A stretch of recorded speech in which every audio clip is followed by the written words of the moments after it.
We only have one window that has a view of the Earth, and it's filled up with a TV camera. If the window was completely filled up with a TV camera, as he stated, then an astronaut's arm would not be able to get between the camera and the window, as it obviously does here in this outtake.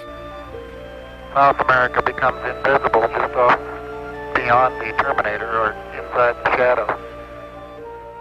You can also notice how the astronaut operating the camera reacted to the mistake by attempting to pan away from it. Blue gas, see white bands of major cloud formations across the Earth. This is a segment that they believed wasn't even being recorded, much less suitable for broadcast, for the lens was being zoomed out and the scene was being changed to that of an interior of the astronauts at work, and apparently the stop button popped back up on the recorder without notice.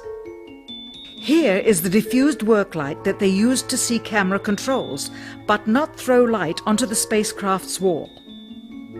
Here they remove part of the crescent insert.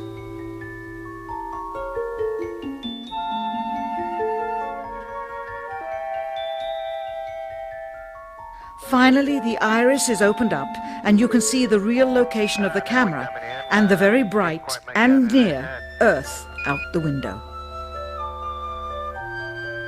Here is the slate for the 19th of July, and the same shot of trickery on the 19th of July, and then the 20th, and the same misleading shot on the 20th. Later that evening, they were said to be walking on the moon. How can this be when they were in Earth orbit only 9 hours earlier, and the moon is some 3 days' journey away? Furthermore, if they genuinely went to the moon, why would they be faking any part of it? Why this trickery with the window? By faking being halfway to the moon, it becomes apparent that they did so because they could not even go halfway. It thus confirms that the stumbling block to their success was the lethal radiation of the Van Allen radiation belts. Since the same equipment was used on the subsequent missions in the 40 months that followed, none of them could have gone to the moon. They only increased their proficiency at staging them. When some TV viewers of the second manned mission to the moon telephoned the networks complaining that reruns of I Love Lucy were being interrupted, it became clear that for the taxpayers, once was enough. But it wasn't enough for the government and contractors. Billions of dollars of pure profit went with each return. How coincidental that the following mission would have the element of life and death jeopardy. Apollo 13. Now the public would take going to the moon more seriously and be reconnected with the drama. We now realize that perhaps the reason Neil Armstrong has never given an on-camera interview is because he doesn't want to lie anymore. What threats may have been made upon such honorable men or their families to possess their reluctant cooperation and later ill feelings towards perpetuating this still darkened hour in American history? NASA's highest-ranking official, James Webb, resigned without explanation just days before the first Apollo mission. Why, when he was on the threshold of achieving the greatest accomplishment of his career? All 3 Apollo 11 astronauts also resigned shortly after their return. On the 25th anniversary of the event in 1994, Neil Armstrong made a rare public appearance and held back tears as he spoke these brief cryptic remarks before the next generation of taxpayers as they toured the White House. Today we have with us a group of students among America's best. To you we say, we have only completed a beginning. We leave you much that is undone.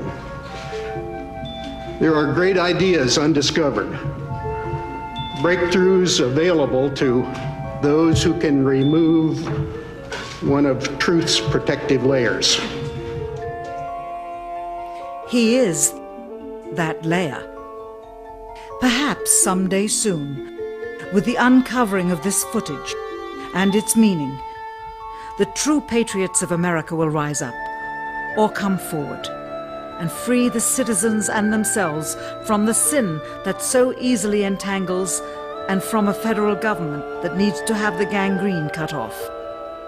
Even if the government's destruction would come from the truth, then it is not worthy to stand, and its betterment would inevitably follow.